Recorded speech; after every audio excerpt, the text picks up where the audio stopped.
Chase.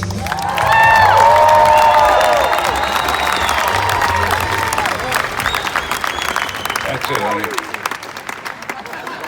He's already on. So, I'm very loud. Chevy is my husband, and it's pretty funny because when I first met him,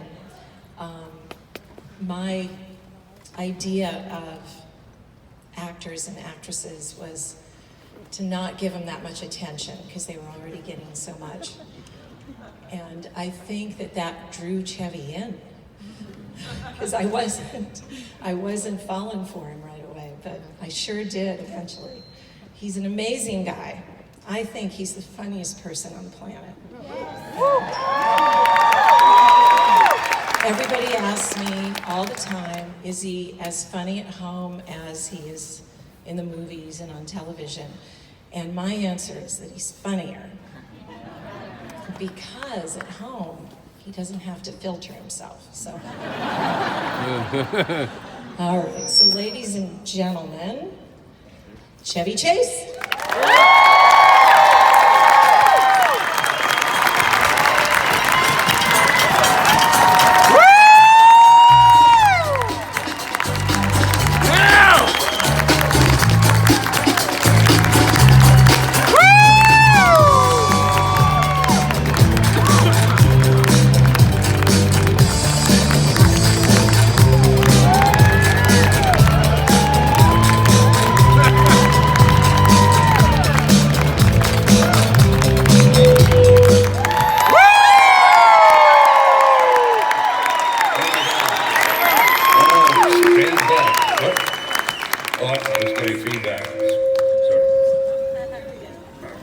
We're hot.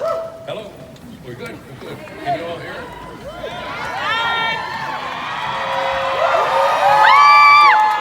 Do I not see?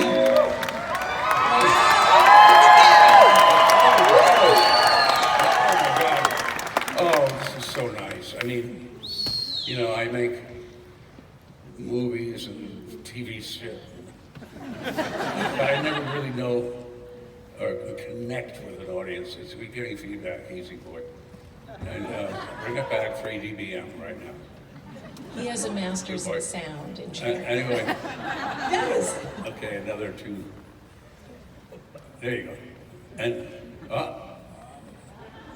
who's working this thing, a monkey or a mouse? Test.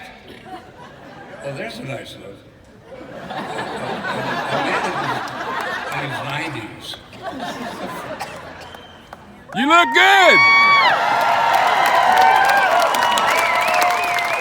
Thank you so much. I mean, really, this means so much to me, and it's hard to describe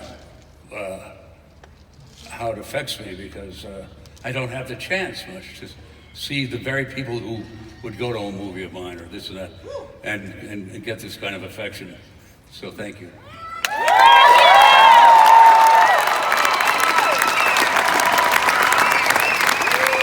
Good night.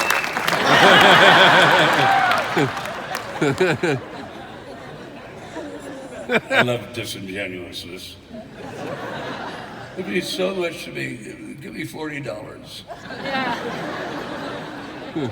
It all adds up. This is the worst angle. Look at that. Could you just get a pie and put it right across here? Stick your chin out a little. Try doing. Look. Oh no. We'll get you on.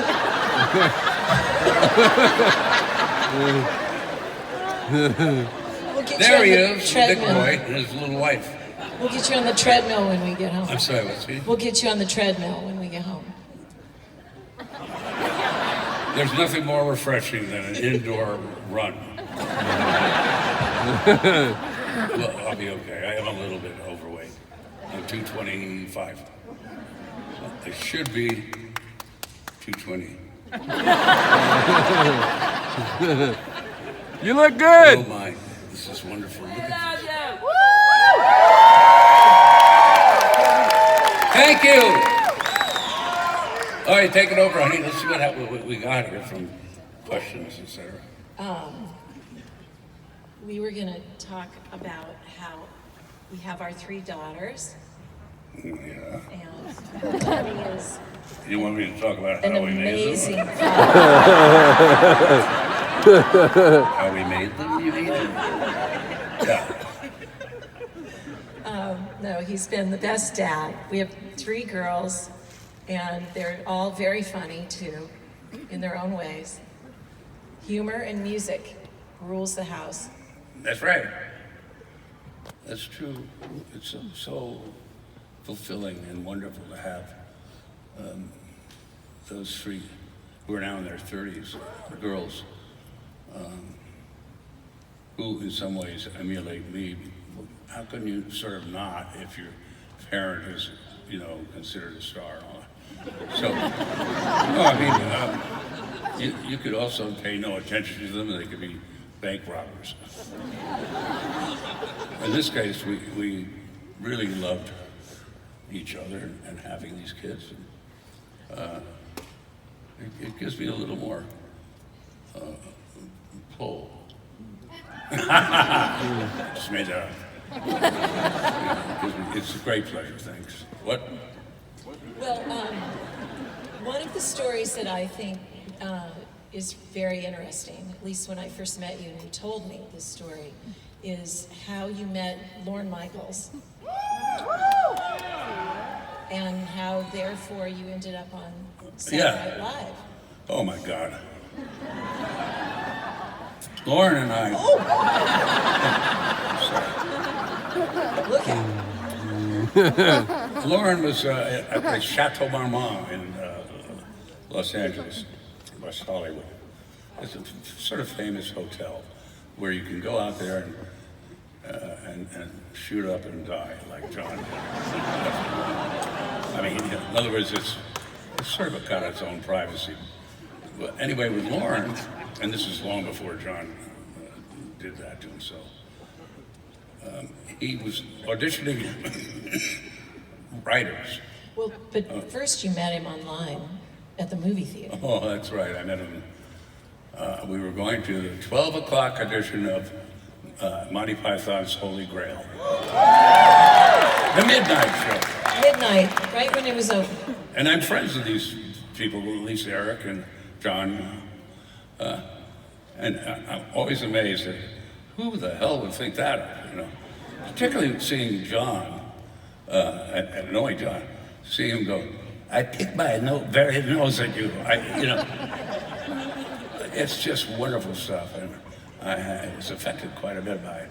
I've probably gone over my time. What happened? Okay, so you're online to see Monty Python, the Holy Grail, and you were cutting up, and Lauren asked... Oh, that's right. We were on the line. And Lauren asked, who's that guy? Who's that guy? And I said, I don't know.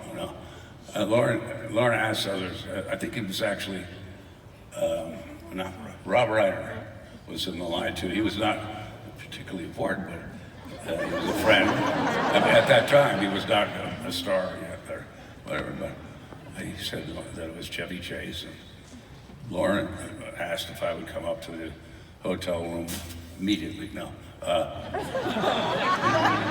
come up to the hotel room and audition for him in terms of the writing, because my writing really was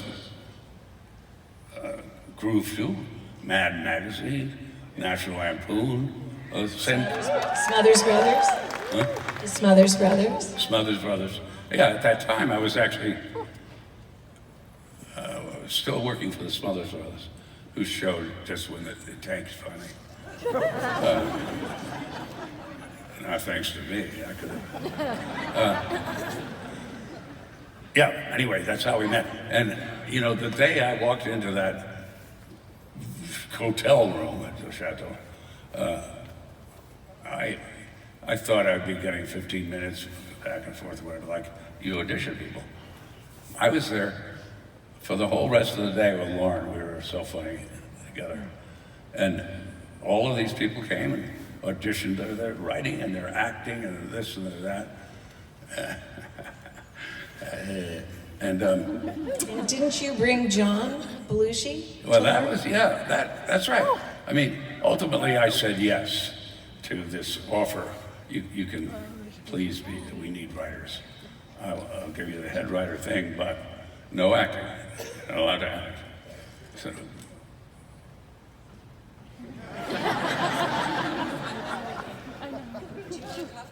what's that? A leaf? Confetti. A bunny? Confetti! Okay, thank you. Now, What happened? so, I didn't crave performing. I just knew that I could do it from about 5 years with this thing called Channel 1 Underground Television, Groove Tube. We had an East Village theater and showed television you can't see anywhere else. And it was a very funny show. But I got used to being able to deal with television cameras and straight on things, so that when Lauren finally auditioned all of us together, said, okay, do something, John, okay, I don't know, Chevy, would you mind trying to do something? Well, it was so easy to do the Weekend Update guy, and that's how it was started. I mean, it was just made for one person to imitate some news guy and use that forum to take his disgusting writing and take political. I was always politically oriented, and in this case, it was the perfect kind of venue. Now, Weekend Update has become many things since then. One is not good. No.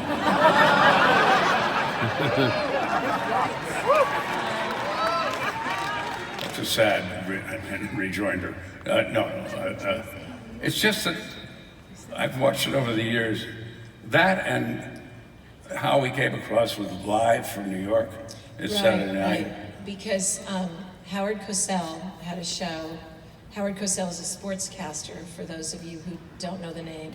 But he had a late night show that was already called Saturday Night Live. Yeah, with Howard Cosell. With Howard Cosell. And he had a little troupe of people, including Billy and Murray, and Brian Murray, and I think Chris Guest, who would do sketches here and there. No one saw that show. What we couldn't, what? I don't think anyone saw that show. I don't think so, but in any case, because of that, legally, we couldn't say Saturday Night Live. So we came up with Live from New York. Live from New York! It's Saturday night! And boy, did I feel foolish. Anyway, that's how that all began. And so it continues. And so it continues. 45 years later. Amazing. And Lauren looks the same. And What did you say, fat ass?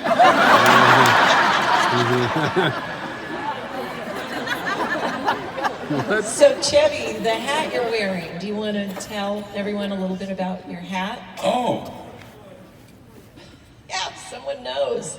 yeah, it's the Bushwood hat. The club and Caddyshack.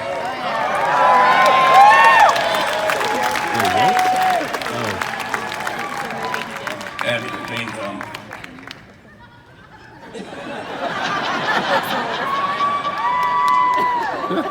it's like I'm working backwards, so I can't really.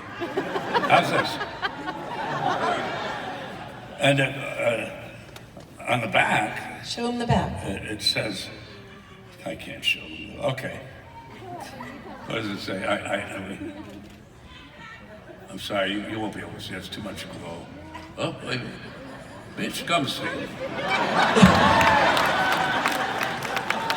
The character that I assumed while I was pretending to be a putt on the putting green and some of those putts and stuff, I said something to Danny.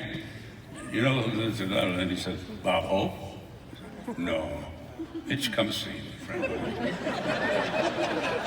God knows how that stuff comes out of my mouth. I knew the cum wasn't particularly with the steam. That saves. Yeah, you could say. Killer steam. So should I start with the questions from the audience? Yeah. Yes. The first one here is from Keith Burris from Dallas. He asks, what is the secret to being a great physical comedian? It's work. And it's luck, too, because really, I played soccer for 20 years or something, and tennis, a great deal of tennis. And I would run, like only 5-6 years ago, I was running 10 miles a day, which is the norm for me. And that's back in Bedford. I started running in LA on the Mulholland Drive thing, 9 miles a day. And it just was something I got so used to, it was an addiction in a sense. So the point really is that if you are athletic and you can do stuff that takes timing. You have to know how to fall. Ask me how you be a great comedian. How Timing. Anyway. Timing. You like it. And knowing how to fall and roll around. Yeah, roll with the fall. A lot of that is soccer, obviously. But I certainly learned how to not get hurt taking a fall, with one exception on SNL. It was a debate with me as Gerald Ford and Danny Aykroyd as Jimmy Carter.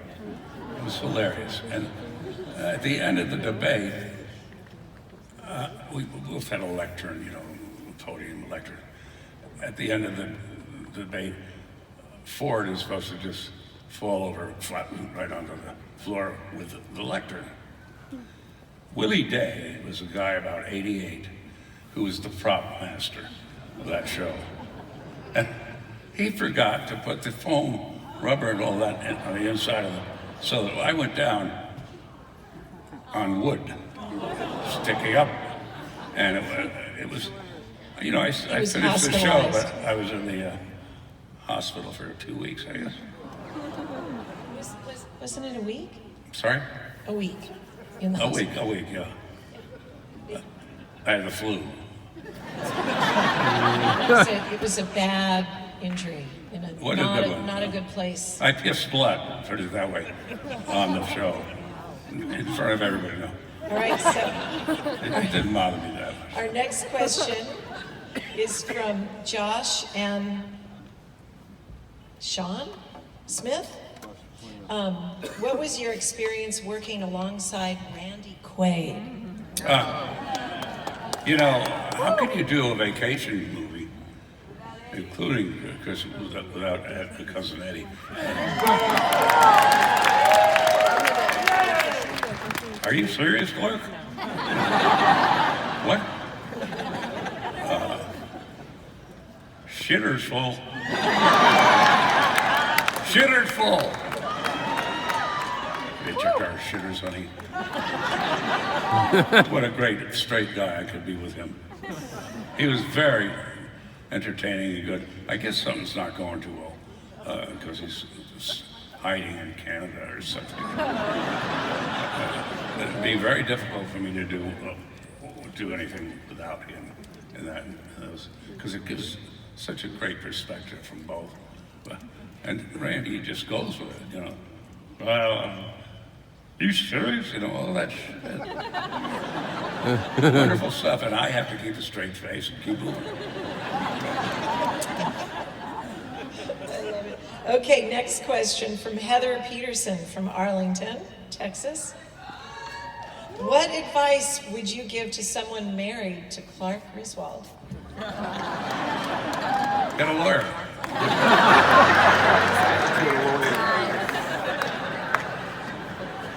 I think anybody who would marry Clark Griswold doesn't take advice from anybody. And so we never covered that portion. Each vacation, in fact, there were 5 over there, I made 4. The children were the exact same age as in the first one. Different kids, and it's always 12 and 13, somewhere in there. And I did that because it just makes me look younger. I did that really because an audience who had seen the first one would assume that these people had grown up. And by the time I was doing what was the last Christmas vacation? Somehow you got away with it. Yeah. It worked. Now, I think it's about intent and perspective as a comedian, an actor. You can pretty much see what I mean when I'm saying something idiotic. That it's the intention is not to hurt anybody. I mean, when I'm walking down the hallway in Fletch to get to my...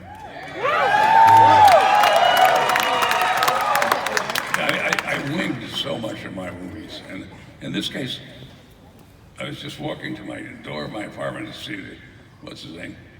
And as I'm walking, strangers in my pants. What? And so Strangers in the Night was a huge hit at that time. And why not? It just came out. But those things are precious sometimes, because they're certainly good memories for me. But the audience really responds to them. Well, I can attest to the fact I knew the Fletch script, and I went to the set quite a bit, and he was constantly just doing his own thing.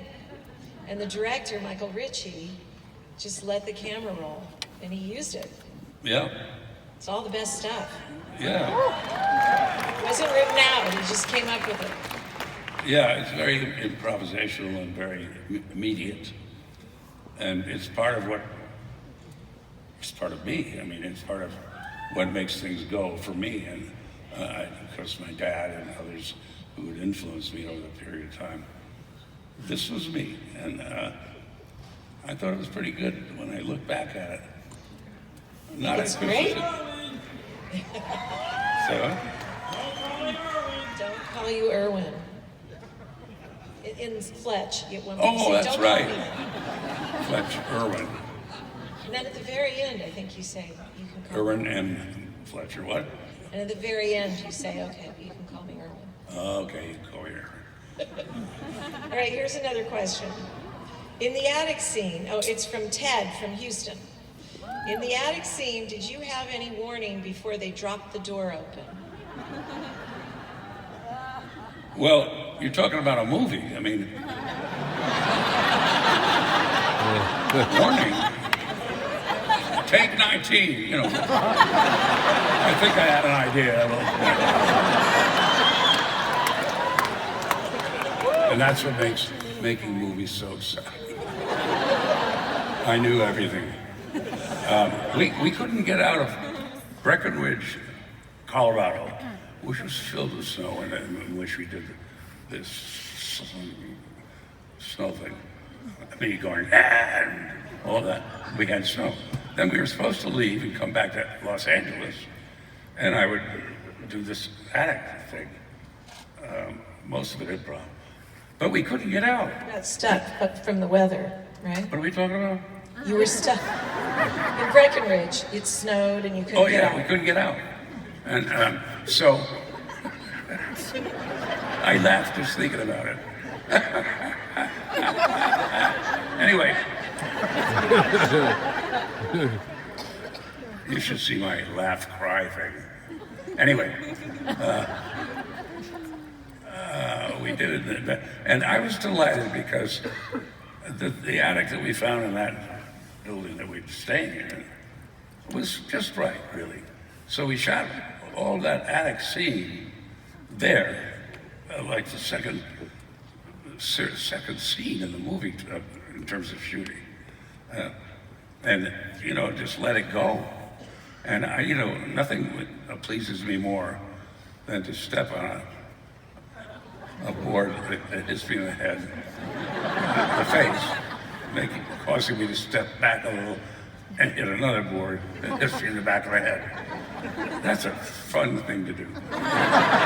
It's funny, you know, it sort of passes for, well, it's physical comedy.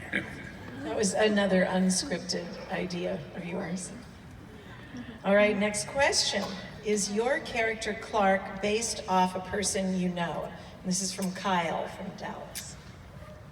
Kyle, use an ointment. I'm just kidding. If you're going blind, you are doing it right. No, not good advice. I'll tell you later. What do you want to know again? Clark, how did you come up with Clark?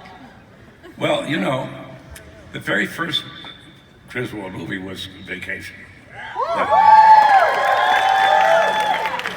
And I was doing it with Delight, with Harold Ramis as the director. And he was just the greatest guy. He died early. But he was so funny. He had also been in Ghostbusters and these other movies. And Harold was directing, so, you know. First shot we shot was the car pulling out of the garage and all the stuff that I put on top of the roof being tossed out. And I get out of the car, and before he said a word, I said, hold it. I went to Harold and I said, how do you want me to play this guy? And Harold said, broad.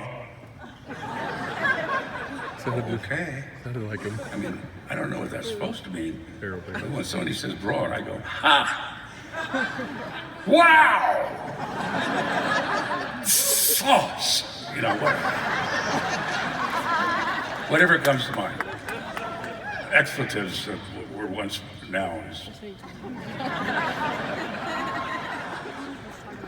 Toilets! You know. Anyway, go. All right, so there's no name on this one, but it's a Well, good then one. we can't do it. I, Then. no, All right. I think it's a good one. It's Claude Rains. Was the tirade after not getting the Christmas bonus all ad lib or scripted? Well, it was based on the very first tirade I had in the first Vacation in the car, where he said, well, we're going to have the best vacation and this and that, and where's the Tyler? And I went nuts. And then basically I had to go nuts in each other movie. This one now, Christmas, probably had more words in it than any script could ever imagine. And me going, a long time, a monkey to be, you know, whatever it was. If you look at it, I'm doing it, and the audience is, I'm the audience, the other actors are facing me. They always shoot over their heads, kind of. Each one had one of those thoughts. I wrote them in myself. So they had these cards on them. When you look at it, you'll notice nobody's really moving away, or no one wants to give away the secret, which is that. And there were many, too many. I mean, I just felt that they're all kind of funny. Let's just go with it. That it's a build, and a build, and a build, and a couple of ad-libs.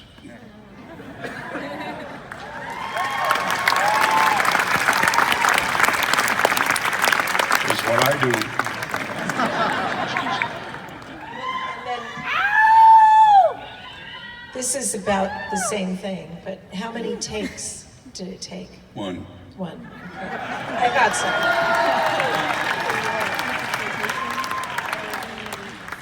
And this is Three amigos. from. You wanted to, okay, here we go. Aunt Edna was the voice of Betty Boop, correct? No, That's correct. no. Aunt Edna was in the first film. Oh, Imogene Coca. And that was in Yeah, she was the voice of Imogene Coca. Imogene Coca. It was Imogene Coca. No, it was May, who was the May Kestrel Kestrel. in Christmas In Vacation. Christmas Vacation was Betty Boop. Play ball, that girl. She was, in fact, a huge star about 50 years earlier as Betty Boop. Something I've never really looked at too much, but I know it was a big deal. And she was great. You know, I think the thing that makes Christmas Vacation a good movie is me. Oh, I'm sorry. It's a great cast. I'm sorry. No, I mean, really, it's the great cast, as you said. An incredible cast. You know, E.G. Marshall, for instance, he had a long-standing TV show as a detective, and it's a big deal. He was one of those stars who then came in, the little lights are twinkling. I know. And of course, he got, we've talked about it, Cousin Eddie. John Randolph was a far away long, this big star when he was young. He played my father. I'm filling people out like, what's her name? Diane Ladd. Diane Ladd was your mom. Yeah. These are And all Johnny Gillette. past their sort of stardom thing. Yeah. And it was great to have them because I didn't know what the hell was going to happen. But And Juliette Lewis is your daughter. Juliette Lewis, She's a so great, wonderful. a great Audrey. Yeah. And then, so the next When question. people ask it, you know, sorry, but people, where the hell do you think you're going? Just looked like someone was leaving. They're still, they're there. What was I talking about? We were talking about the cast Yeah. of Christmas Vacation in particular. And then I have a good question here for that from Tony Pizzini from Mansfield, Texas. Tony Mazzini. He asks, who was your favorite person to do a scene with and why? The blessing. I don't know, give me a hint. Well, usually you talk Like about what Randy. movies? Well, all the movies. Ooh. Yeah. Beverly, absolutely. But what about, there's Goldie. Goldie Hawn and Goldie I, from foul Seems Like play. Chuck Roden from Seems Like Old Yeah. Times. That was, Yeah. wait, Steve and Marty. Well, there you have it. Three Amigos. Three cowboys in those outfits who are sweating it out in a trailer in a hot desert playing Scrabble. Those outfits weighed about 20 pounds and the hats weighed about 10, I think. Yeah, we had those huge hats, and we had to be dressed the same for any given call to go in and do the shot, because it took forever to get the thing on and to get the thing off. But the funny part was me and Steve would here, trailer, table, and Marty here, and I'm in the middle. And Marty Short, who's hilarious, actually tried to cheat. And he almost did a good job, but he would, while Steve was surmising his letters, Marty would go. And I look at it, he says, $40. Something like that. But he wanted to, like, do you have a B? Just right out there like that. Do you have a B? Well, I'll give you an S. I'm sorry I brought that up because it's so unusual. These are great people, by the way. I mean, I can't think of anybody in my movies that I've made who isn't a hard-working actor. But when you get to the point of Three Amigos or something like that, where you have certified stars like Steve, it really forces you to be better. And lip balm? Yeah, the lip balm. That's, I was going to bring Lip that balm? up as one of your favorite scenes. What?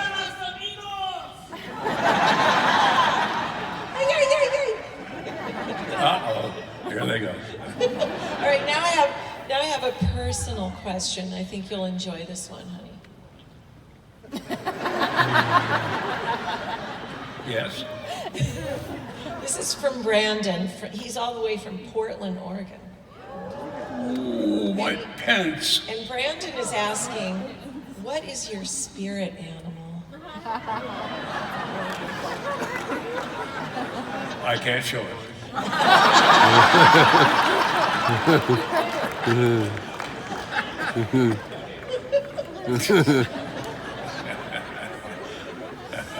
Thought you'd enjoy that one. 3 kids. All right, so Spiritual, I mean, love cats. what? Cats. It's an animal, spiritual animal. What? Cats, dogs, Cats? cats. Cats. Sorry. I thought he said ass. Ass, like a donkey. Oh, no, no. Say, that's a good one. I'll say anything, it doesn't matter. As long as the timing is good. Chevy loves cats and he's kind of allergic to them, but that's all right. That's okay. Anyway, Emily I from kill them off every Emily from San Antonio says, "What's your worst dating story?" I think I've heard that. You know what it immediately reminds me of the vacation movie when I was in the pool with Christy Brinkley, and we had to do this when talking up to her, just to keep the water like that, so you couldn't tell that I was, naked or she was naked, and it was kind of strange, but she was very good at it. Not a great actress, but she was very good at it. I don't mean that.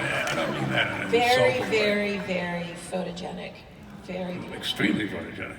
But then that scene moved into Beverly, who had been in Up bed. in the bedroom. Up in the bedroom, and she's, Clark, is that what you want? Is that what you want? I said, oh, honey, no, she's ugly. Ugly. I think that's taking it a little far, isn't it? She's ugly. I just love that line. Just trying to get out of it. Yeah.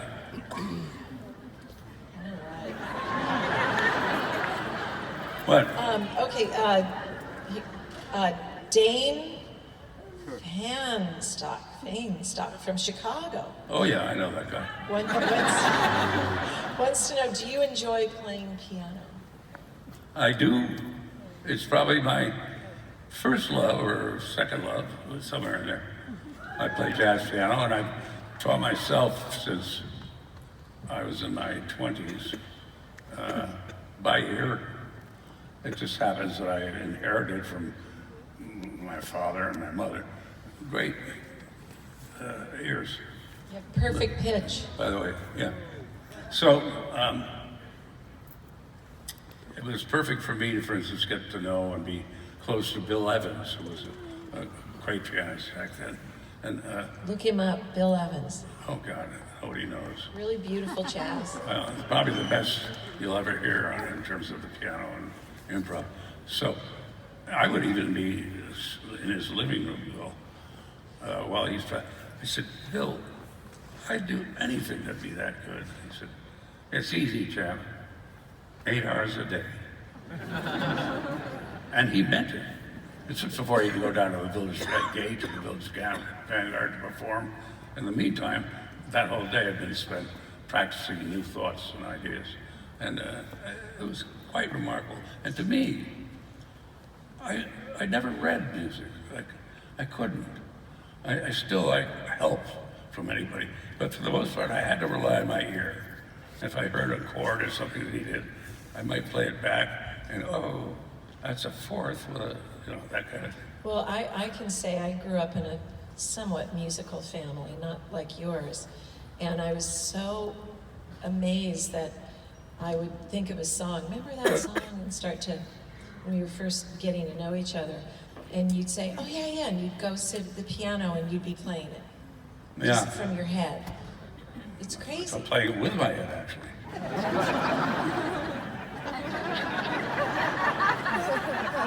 All right. Another question. Calvin from Sashi, Texas? Sashi. Say it again? Sashi. Like sassy. Sassy. Sachi. There we go. Sashimi. Sashimi. So here's the question. Have you broken anything doing physical comedy? No, well, that's not correct. In Christmas Vacation. Yeah. Well, in the Christmas Vacation, I had to put up with it. I was trying to get those lights to work on the front sign. They came out, and I called on my family. They're on. And then Beverly in the back, like that, and they're off. And I'm going nuts, and I get so crazed that I throw that down and travel somehow to this group of reindeer, which I, of course, hit as far as I could. They were not fluffy things. They were hard, tough plastic that could have lasted the Second World War. And I hit that and immediately broke a couple of fingers here, my pinky, but still went on. Had to do it. You can, if you put pain in another place, like let's say in somebody else. That's real acting. Let's see. Here's a question from Rachel Hill. Can't take it. I'll say it. What was your most favorite comedic performance in the movie? The squirrel, the Jello, and the cat in the box? Oh, She's in giving her- Christmas Vacation. Yeah, so I she's think giving examples. Having to do that scene in the attic, a period of time to show a little bit of what Clark is made of, which is shit. But it's not true. But the fact is, here was a man who loved, hated, was afraid, was funny, was all these things he had to put together in a silent situation across the attic. So that seems to be, which Ray Charles sang the background of that, doing it. And I know.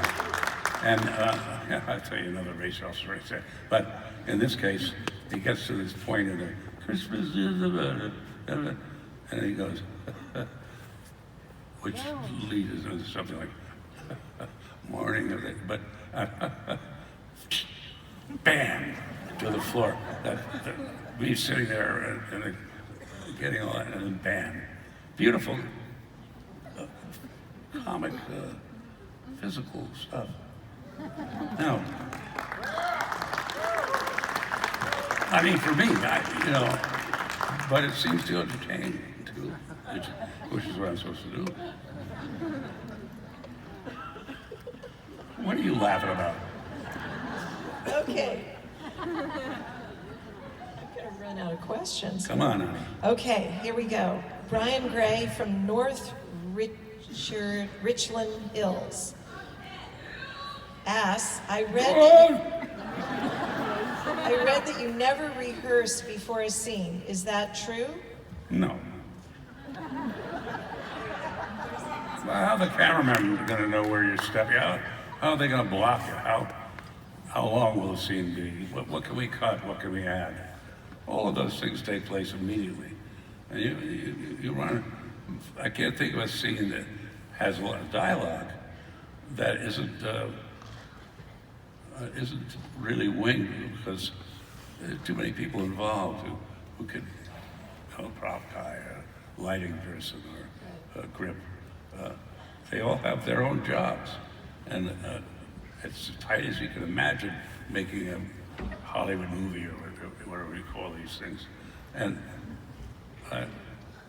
the best part of it is that these are all ladies and gentlemen roughly my age who have gotten perfect at what they do, And if you just keep your eyes open, you can learn a hell of a lot. I could now easily direct and edit film over the years. But they're all so bad that anyway. I'm sorry. Honey, pick it up. Okay. Well, There goes that joke. I was thinking because one of the things. Thank you. One of the things that I saw happen on set with you was when you did start improvising. You always did it. Improvising. Yeah. You did always do it within the confines of the scene and the blocking and the lighting. You knew you couldn't go another foot that way, or and it takes a lot of skill to do that. So that's just my comment.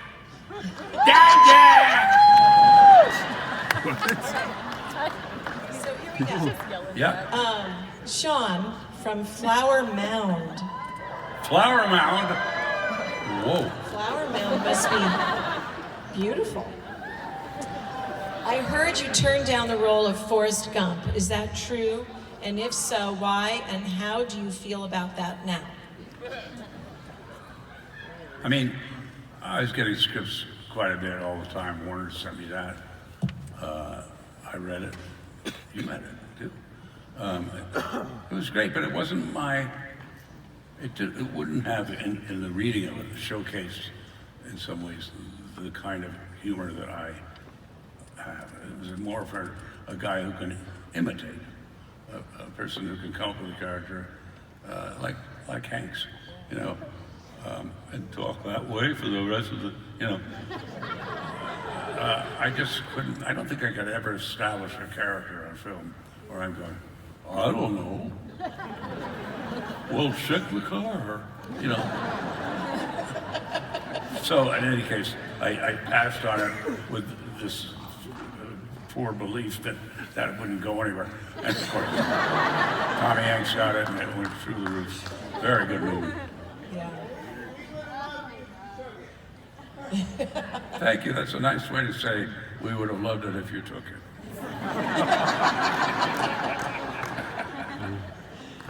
Okay, so Don Stevens from Richardson asks, of all the forks in the road, what was the best decision you ever made professionally? SNL? I'd have to say. Well, we talked about that already. Yeah, that's true. But the decision to go there, the worst decision was leaving after a year because I was, quote, in love with this girl who wouldn't move from California to New York and insisted and we got married. Well, we did. We got married. It lasted about a little less than a year. And she was a mad woman. I have no way to judge these things. I don't know too much about it. They go, oh, she's gorgeous, man. Don't put that, okay, yeah. And she's articulate. Oh, yeah. She's a monster. She'll slap you silly. So that girl didn't last long. You answered one of the questions here. How about my wife?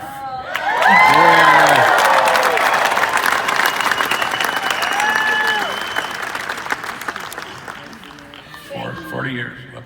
40 years together, 37 years married. Yeah. And, I mean, we love you. I rarely cheated.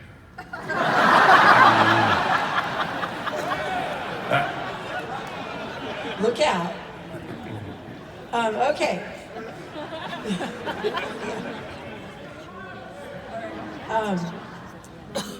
Carolee and Mike from McKinney, Texas, are asking, what is the most embarrassing thing that you've ever done on set? Embarrassing? I don't know the answer to this. That's I why don't I'm either, because asking. I've never really done that. I suppose, let's say, wet my pants or something like that. Oh, I thought of something. When on SNL, the skit with the The hands Oh, yeah. and the, yeah. Well, that's not an embarrassment, but that was, we had It's kinda a cute. period of time in SNL on a show in which there was room for me to do some of my hand work.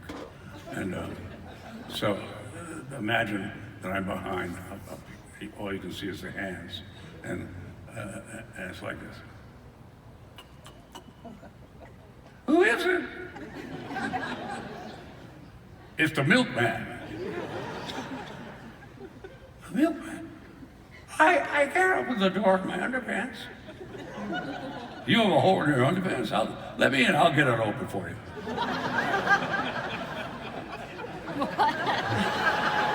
Two hands doing stuff you can't see on TV. And you had an expensive watch on, and the milkman stripped Jesus. his watch off. That's right. We got to the point where I was in there, and I wanted to show that she was undressing in some way, but to go for the belt.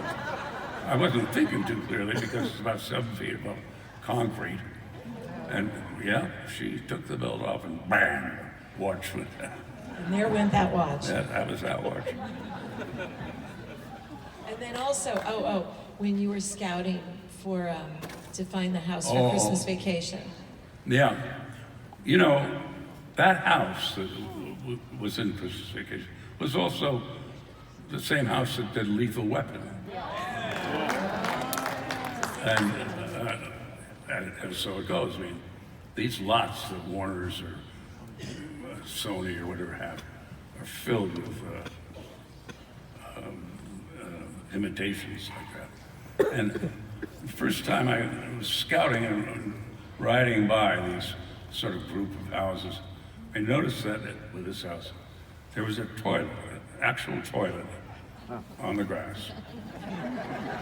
I'm thinking Lethal Weapon. Danny Glover blew his ass off. What the hell? But I mean, that's what it was from. And it occurred to me that it's kind of odd that nobody at Warner Bros. Might have picked up the thought and moved it. It's just there. That's the last thing by rap. Well, I had to eventually do these lights things on the roof, as you know, and then slide down the roof across the lights and grab onto the gutter, which is stuck for me. Good. We did some special effect with that, and anyway, I fell and landed on the toilet behind some bushes. So all you really saw was that I didn't quite make it and it fell.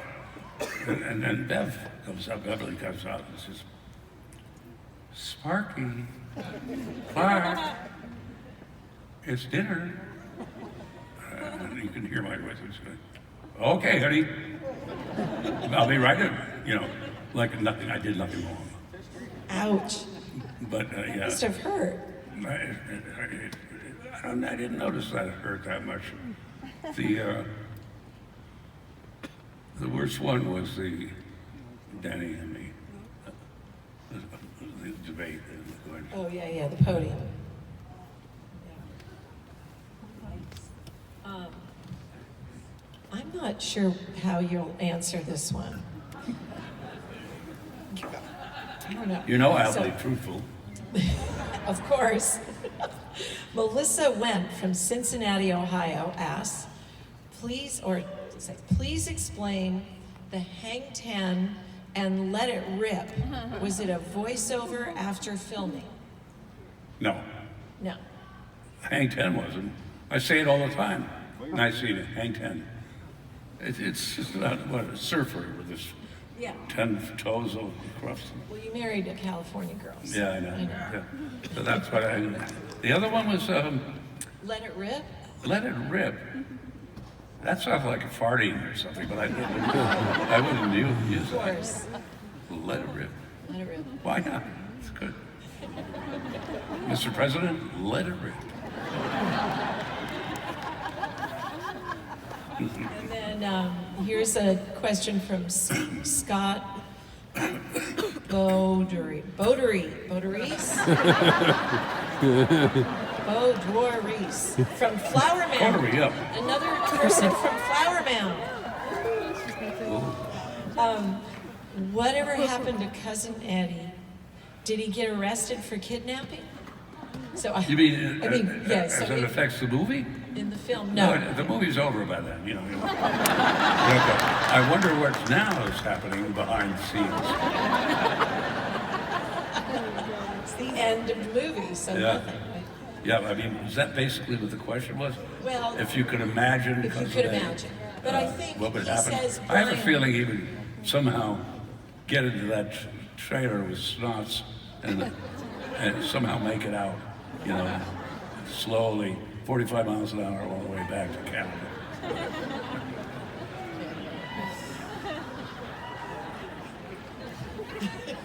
They are good. Yeah. All right, and here's a question from Keith Burris. Did I already ask you this? Anyway, from Dallas. Is there interest in sequels to Spies Like Us or Three Amigos? Wow. In my head, there are. Spies Like Us was a one-of-a-kind. We shot that in the desert, 200 miles from the nearest city of Marrakesh. And it was great fun with Danny, his wife, Donna. I can't see a sequel for that because You know, it is what it was. You should tell the story of Danny was taking pictures when you were driving. Yeah, okay. In the filming of Spies Like Us, I would drive a Jeep, like an Army Jeep, and with Army clothes on, and out about 30 miles into the desert where we could shoot scenes. At the time, in Morocco, there was a serious civil war kind of thing going on. And they don't like somebody from the outside, you know, coming in and laughing and putting in a movie or anything. But they just really have other things to do. Well, we were driving back from set one day. A team of specialists, parachute specialists, is there getting off a truck and putting, you know, I said, wow. And then they see us, and they're not happy. Because Danny was taking Danny pictures. says, let it rip. I mean, Danny, I drove that Jeep about as hard as you could Get drive us the one. hell out of here, Yeah, Chuck. and we were chased. We were chased by a truckload of these idiots. I mean, dangerous. We got to the parking lot of the hotel we'd be staying at, which again is out in the desert, and rushed out of the Jeep into Like a VW van. or yes, a something. VW van, which has some Yeah. curtains, just to hide. And they arrived, and one after another came off the truck with a gun, looking around. I thought, I'll never piss again. Unbelievable. Well, of course, we won. They had to go. Well, but then the next morning, The next morning, out at the place where we had been shooting, in the trailer. well, you got to set, but Danny didn't go with you that morning. Yeah. Usually I drive Danny back and forth. But Danny didn't go that morning. But there was a scene that involved me and Danny. And how are we going to do that? John Landis was the director, and he came to me in my trailer and said, unfortunately, Danny's in jail. So, what for? You know, the whole thing with the Army or whatever. And they're very interested in you too, but just stay in the trailer. I am now flummoxed. I don't know what to do. I pick out my wallet and look at my kids and my wife. And I think I began drooling and crying. Well, I didn't really, but I think you admitted to me that you were crying, actually, that you cried. well, in fact, a knock on the door came about 20 minutes later. It was Danny and John Landis So, laughing. surprise. They were pulling Jesus, I his thought you were leg. dead. What? They were pulling your leg. Oh, wow. that. Where are we? Well, maybe We're done. Maybe we're done, guys. I think we're done. Oh. Oh, I have to take a leak anyway, so. I want to thank all of you. Thank you.